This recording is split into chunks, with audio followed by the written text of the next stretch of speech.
Bharatiya Janata party का दामन थामने के बाद सीता सोरेन दिल्ली से रांची लौटी। रांची एयरपोर्ट पर उनका पार्टी के प्रदेश स्तरीय पदाधिकारियों एवं कार्यकर्ताओं ने भव्य स्वागत किया। लोकसभा के दुमका सीट के लिए सीता सोरेन को एनडीए का उम्मीदवार बनाया गया है। सीता सोरेन ने कहा कि बीजेपी के सभी केंद्रीय और प्रदेश स्तरीय पदाधिकारियों की शुक्रगुजार हूँ। झारखंड की सभी 14 लोकसभा सीट भाजपा के खाते में होगी।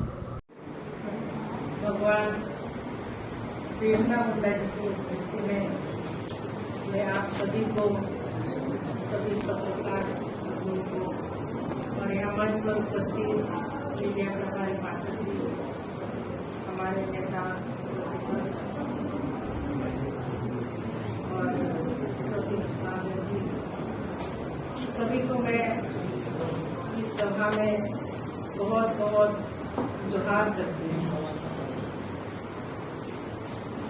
19 तारीख को मैंने इस भारतीय जनता पार्टी के परिवार में, मोदी जी के इस विशाल परिवार में मैंने योगदान दिया और इस परिवार में आने के बाद मुझे एक ऐसी खुशी, एक ऐसी माहौल, एक खुशनुमा वातावरण मैंने महसूस किया जो कि मैं 14 वर्ष संघर्ष करती रही अपनी जय पार्टी में। मुझे वो सम्मान नहीं मिल पाया जिसकी मैं हकदार थी। मेरे पति स्वर्गीय दुर्गा सोरेन जी और मेरे जो बाबा है, जो इस झारखंड को अलग राज्य बनाए, और स्वर्गीय दुर्गा सोरेन जी का योगदान अलग राज्य बनाने में अहम भूमिका थी। पूरे झारखंड की संगठन, पूरे झारखंड का विकास, यहाँ के आदिवासी, मूलवासी, वंचित, शोषित और बसंतों का विकास कैसे हो, उसके लिए ये झारखंड अलग राज्य बनाए हैं। लेकिन ये सपना उनके लिए अधूरा नहीं रहे। उनकी सपना को पूरा करने के उद्देश्य से मैं इस पार्टी में, मैंने जेएमएम के पार्टी में मैंने कदम रखा, जो अपनी घर की पार्टी और अपना परिवार का पार्टी, अपना सभी संगठन को मैंने अपने परिवार में से माना, चला। लेकिन उनकी जो सपना है उस पार्टी में भी मैंने पूरा नहीं किया। उनके निधन के बाद मुझे जो पीड़ा और मुझे जो मेरे बच्चों को, मैंने छोटे छोटे बच्चे से किस तरह से पाले हैं वो मैं खुद ही जानती हूँ।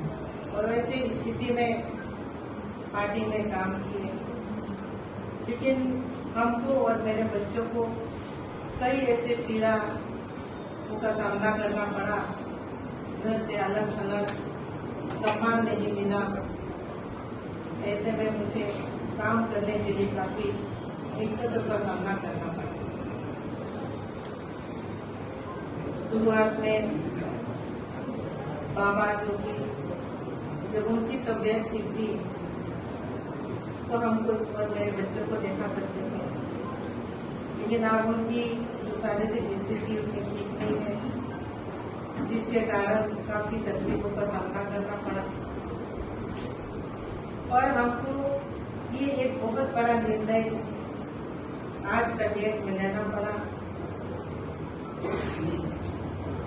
ये मेरा जो निर्णय है, ये व्यक्तिगत निर्णय है, जो मुझे इस जगह पर बहुत पीड़ा और सम्मान नहीं मिलने की वजह से इतना बड़ा निर्णय मैंने लिया कि अपनी खुद की निर्णय है कि किसी तरह से ये नहीं समझा जाए कि राजनीतिक कोई षड्यंत्र है।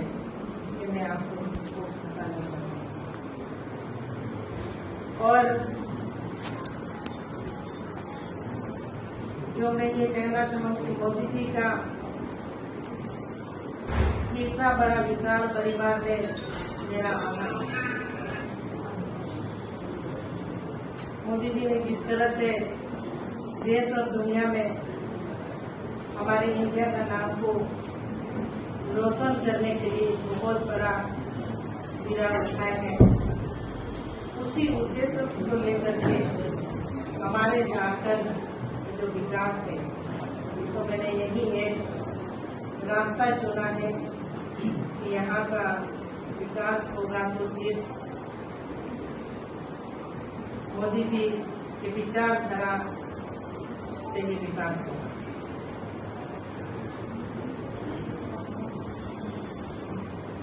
कई ऐसे कामों को जो मैं झारखंड मुक्ति मोर्चा में रह करके भी नहीं कर पाई, उन कामों को मैं आप सबके सामने में बताना चाहूंगी।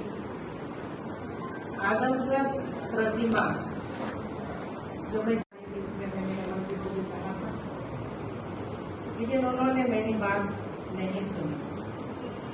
इतनी सालों तक सिर्फ मैं संघर्ष ही करती रही। ये बहुत बड़ी पीड़ा है मेरे लिए, क्योंकि मेरे पति जो झारखंड को संवारने का काम किए, उनका इस राज्य में पार्टी के द्वारा कोई सम्मान नहीं किया गया। और मैंने कई बार उनके सामने अपनी बातों को रखी कि उनकी मौत कैसे हुई, उसकी जांच होनी चाहिए, पर इसको भी उन लोगों ने ध्यान नहीं दिया और मेरी बातों को अनसुनी करते रहे। तो ये बहुत बड़ा मैटर है। आज तक लोग जानना चाहते हैं कि उनकी मौत कैसे हुई, उसमें जांच की आवश्यकता है। और जिस दिन कल्पना सोरेन जी अपनी राजनीतिक कदम को झारखंड के धरती पे रखे, गिरिडीह लोकसभा क्षेत्र गई, उस दिन भी स्वर्गीय दुर्गा सोरेन जी का अपमान हुआ है।